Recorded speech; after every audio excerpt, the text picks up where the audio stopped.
Welcome to Synthaholic Games. This is your host, David, and with me is... Brian. Hey David, there. this is where we talk about video games. And We like video video game games. and video video game games related adjacent things. adjacent materials. Yes, Yes, absolutely. David. David, can I start off with something first? Go ahead, Brian. You start off. I've been playing, for anybody who hasn't played this game before, I've been playing Chrono Trigger for the first time in my life. The game came out in, I don't know, 1995 or something like that. The game doesn't hold up like gameplay wise. It's very unique gameplay, but like you can tell that it's old. It hasn't been like remastered or anything. I'm playing the original one, so it's old. And I'll say, David, it's a good game, man. Chrono Trigger is one of the best Super Nintendo games ever made. So yes, it's good. Good one. The story is super cool. Like you go through like different time, and you're like picking up characters to be in your party and stuff. It's like a very unique concept, and I'm not sure why more people haven't tried to like make anything that's kind of like Chrono Trigger. I guess maybe it's too hard to make. I don't know. It's a fantastic game. I highly recommend anybody go see it. It's super, or not see it, play it. It's super good. Yeah, go see it in the theaters. Chrono Trigger. Yeah, go see it in the theaters. I would like to see a Chrono Trigger movie. I think it'd be really interesting. It's cool that like you have your main character who goes to like a different like plane of existence, and like will find like a party member there. But then that party member needs to like get out of their they need to run away for whatever reason. They're not liked or whatever. I'm not going to spoil anything, but I know we normally spoil things, but I don't want to spoil a thing. But that character needs to go, so then they run and they go to another time. No spoilers for a 30-year-old game.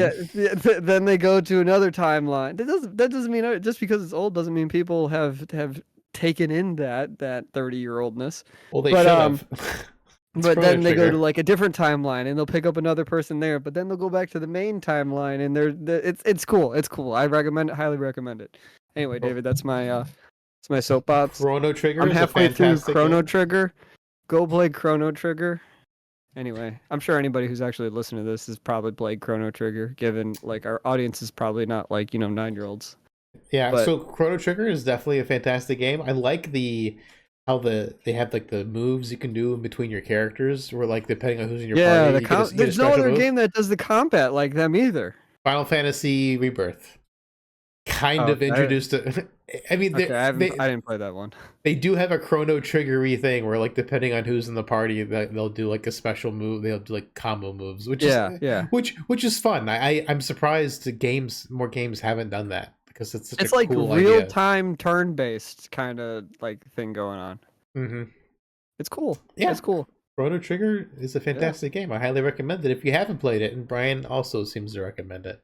Yeah, right now it's one of the best games I've ever played. I would like a remaster. Yeah, it's fantastic. I would love a remaster too. Anyway, I don't know why they haven't remastered it. Anyway, let's move on, David. We have articles to talk about this week. Yeah, so I thought this was interesting. Monster Hunter lead producer agrees PC gaming is key for Japanese games. There are more players than ever on PC, including in Japan. Well, that's good. I like PC gaming. Yeah, PC gaming is where I like to live. So more stuff coming to PC and being optimized for PC, fingers crossed, would be ideal. Yeah, I personally hate consoles. I wish they would die in a fire, because I hate how the ecosystem is split. Although it seems like Nintendo's the only one who's hoarding games themselves. Everything Microsoft basically comes to PC now, and most stuff Sony seems to come to PC eventually. Sony's getting more closer to the PC world. Xbox is fully given in to just putting everything on PC, and Nintendo still is like, if you want to play a Nintendo game, you got to get a Nintendo system. And Xbox is even just like starting to put almost every single thing they have on PlayStation, because they're not selling units. So, well, I don't know, we don't have this article to talk about, but just real briefly, I did read an article where the sales numbers are out for Q4 for Xbox, and how many units and all that stuff they sold. This is the lowest amount of units they've ever sold. We're talking, they brought in like $4 million worldwide of units sold for Q4 in 2020 or last year for Xbox being sold. So they're making next to no. They're selling in like hundreds of thousands. Like in Europe, they sold like 200,000 units. That's it. So here, like, it's just humor this this thought I have, Brian. Yes. So I would consider Xbox, the console, to be more like the bro gamer console. And I don't think bro gamers are extinct, but I think bro gamers are kind of starting to go extinct. I don't know if that's a hot take, but Maybe. I feel like this is like the decline of Xbox, because real gamers have always favored PlayStation. Yeah, I mean, To Xbox kind me, of always felt like it's like the you get Madden, it. Well, because Halo, yeah, Call of yeah, Duty yes, yeah. console. Like, Those were exactly the games I was just gonna say. well, that's the bro gamer thing. The people who don't play Yeah, RPG, the people who want to play the same game every year, again and again and yeah, again. Another yeah. Halo, another Madden, another Call of Duty. It's like the I'm same. not saying anything's wrong with that. I mean, if you want to, I mean, there is like objectively, like I mean, objectively is whatever, but like you're hurting yourself by doing that. The things are gonna get worse because you are just willing to play anything that comes out the next, the following year, the next Call of Duty, the next Call of Duty. They will just get worse since you keep buying them. But Well, that's the thing. generally, I'm thinking. I'm hoping the bro gamer is going extinct. well, And I hope they're not going extinct. or I they're just just hope that or they're they're transitioning to not yes. being bro gamers anymore. And understanding that like there's like a limit to like how it seems like Call of Duty games will see like what can we get away with? How can we keep making these faster?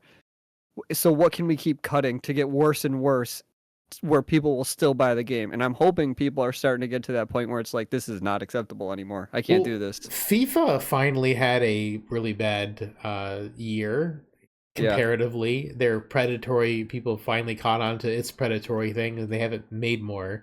We didn't grab this article, but I remember seeing it where EA, they were on a conference call, like an earnings call. They mentioned that, oh look, FIFA's doing bad as a live service game, but the Veilguard did bad because it wasn't a live service game, and it's just like, oh my god, you guys are missing the point. Like, your live service game is doing bad. Your not live service game is doing bad. Maybe it's Oh because the boy. quality isn't there. It might be a quality issue. Maybe. It might be. Good Yeah. God, EA, just stop it, please. But yeah, just in general, more PC gaming is good. Um, Like to see it. if bro gamers are growing out of the bro gamer mentality of only buying the same three games or four games, Madden, FIFA, Call NBA, of 2K Duty, or whatever. yeah. Yeah. Like, if they're not buying just the sports games and a Call of Duty, like, thank you for not buying the same games over and over and trying something new and different. I Or feel just waiting until Call of Duty realizes that they need to actually like make a good game. Yeah. Oh, yeah. I mean, I feel like the only studio that can get away with releasing a game almost every year and it actually being good is the studio that makes Like a Dragon, the Yakuza games, because those are like overwhelmingly positive every year, and it feels like Yeah, I don't know one how they comes out do every it. I year. wonder how many people they have working at their studio. It's got to be I a lot. I don't know, but I mean, they do reuse a lot of assets, but it makes sense. You're in Kamurocho, or you're in, like, Yeah. it just makes sense that it would be that way. Now they're So, on a pirate ship though, so I don't know how many reused assets they're going to be using. well, they were using the Honolulu new Oh, place they that's made true. That's true. they Okay. made that for Infinite Wealth. So Yeah, that's true. we're reusing that, and I think they are making a new at least two new places for that game. So I mean, they do a Let's see. lot of work. So yeah, I think that the only studio that gets away with it, and it's like different enough because it's a whole different story each game. So uh Yeah. shout out to them Good. for making almost year releases good somehow.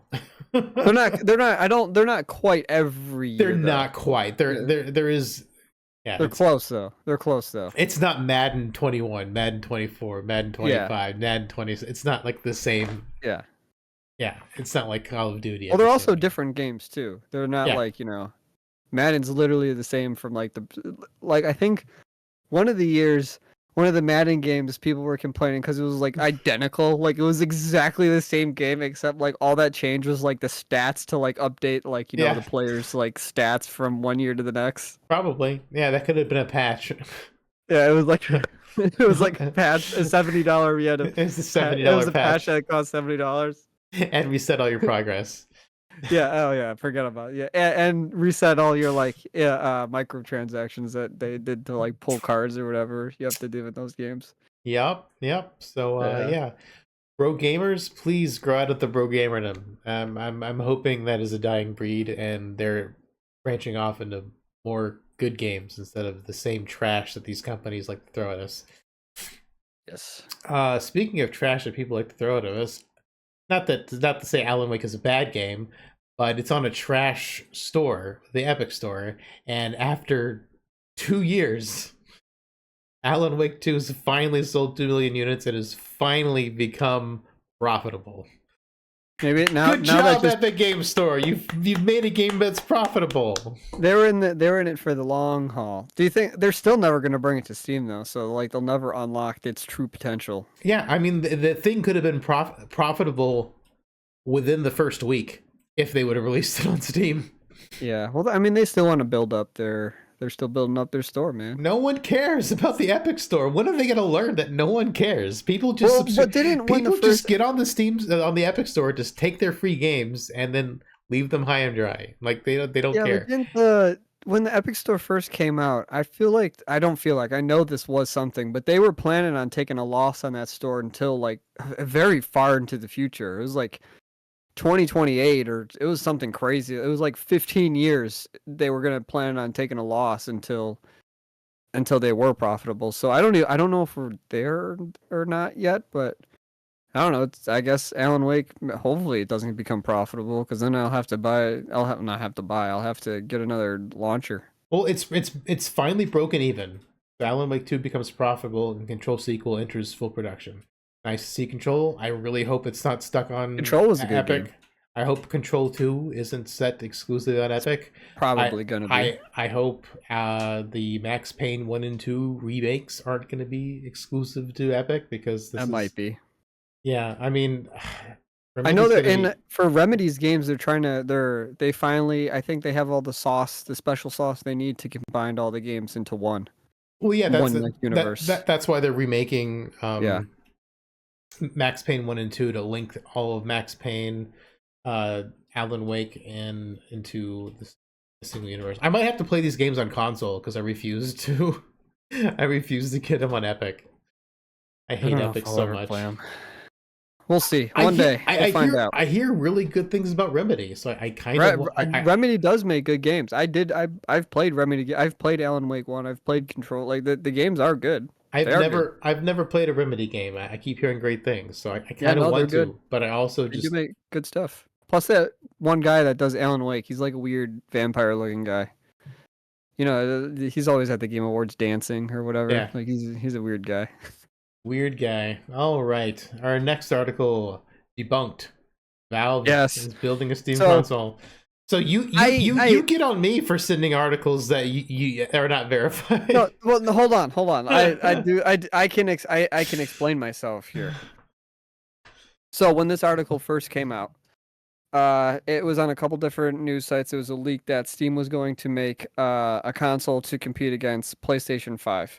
The following day, Steam said like, no, that's not true.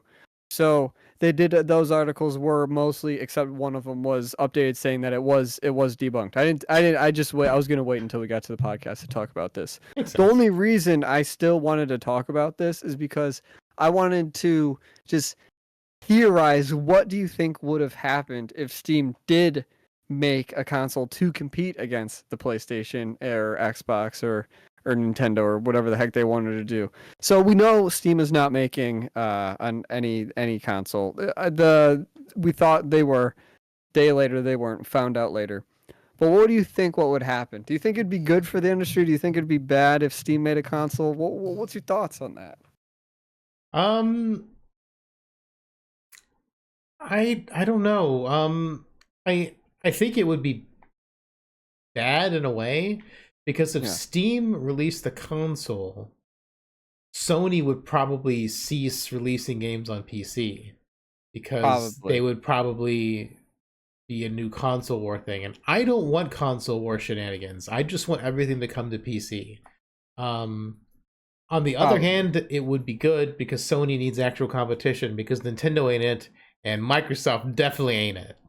Like, it'd be like a double-edged sword. That was the way I saw it, because I think Steam would force PlayStation to be more for the consumers because Steam probably isn't going to change. But it would stop PlayStation from putting their games onto Steam because now they see them as a actual a legit competitor. Not that they're not a competitor now, but like a more, in your face competitor. Yeah. I think the benefits outweighs the what's that saying? The benefits outweigh the bad. Negative. Yeah, negative. I don't know. Whatever.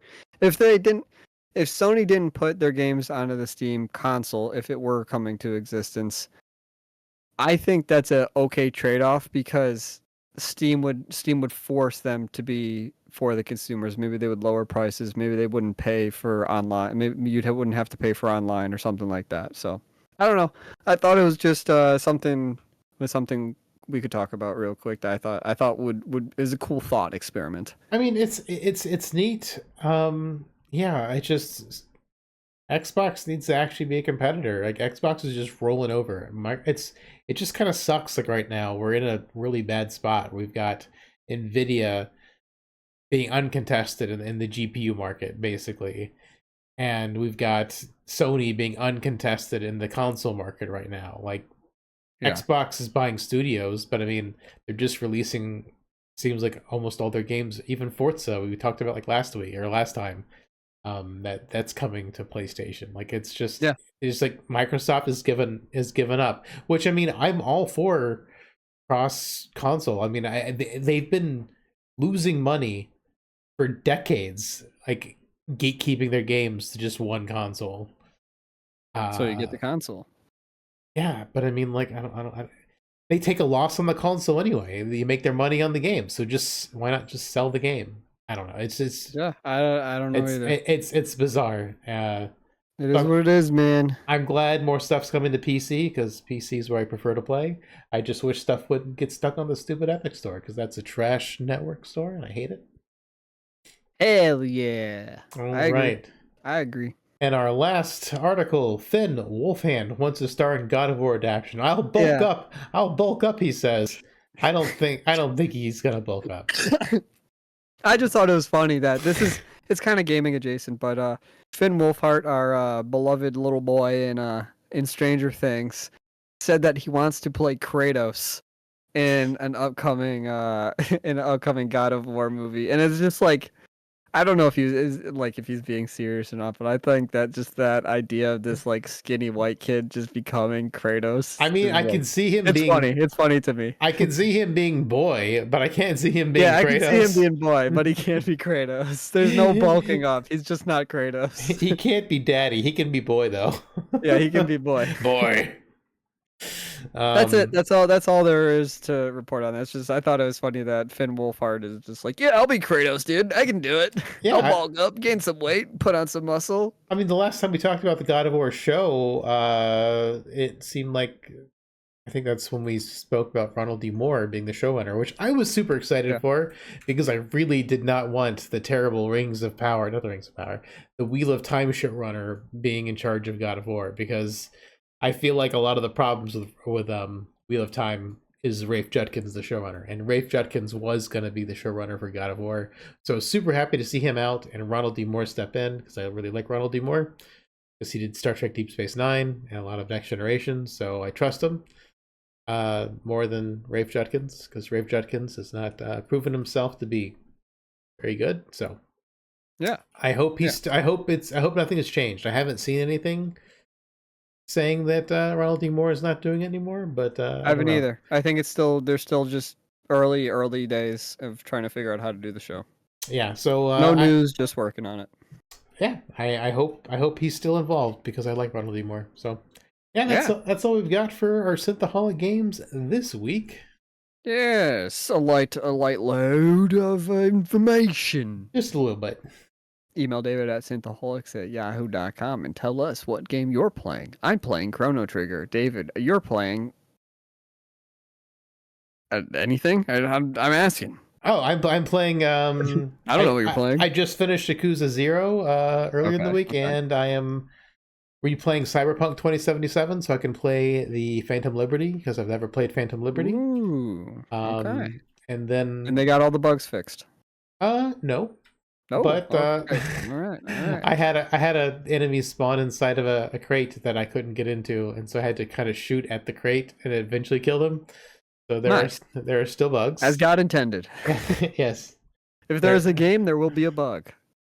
There's still bugs in Cyberpunk, but I might do some Lollipop Chainsaw next, just because it's a shorter game.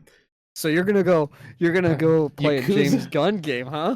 Yeah, go from Yakuza to Cyberpunk to Lollipop James Chainsaw, Gunn, and one then of the greatest makers out there. And then maybe back to Yakuza, because I've got the entire collection, so I need to work my way through that. Cool. Well, yep. Let us know what you're playing in the comments down below. Yeah, let us know. It's interested to see what's going on in your world. Hopefully it's not Call of Duty. If it is Call of Duty, tell me why you like Call of Duty. And then I'm going to have a couple points, and I just want to see what I have a couple talking points, and I would like to know what you think. Yeah, so if you're currently playing Call of Duty, Madden, or FIFA, tell us why in the comments below. Yeah, tell us why, and then we'll maybe David, hear me out. Maybe this is just like an education thing, and they just don't know, like people that just because those your general gamer that's playing those kind of games doesn't really know, like they just play a game, they turn it on, play the game, and turn it off. They don't know any news or any stories or anything about behind the scenes. Maybe we can help shed some light on like what's going on. Yeah, just as a help. I want us all to benefit. I want the person playing FIFA to have fun as much as I want to have fun. You know what I mean? Like, if you want to play FIFA, that's cool, but maybe there's some stuff we could all do better together. Yeah, maybe just never spend any money on the microtransactions. I just want to have a nice conversation. I don't want to cause any trouble. Oh, yeah. Sounds like a plan. Man. Well, anyway, I've been Dave. I've been Brian. And we'll catch you next time. Let's hit the Holic Games. Bye-bye. Bye-bye.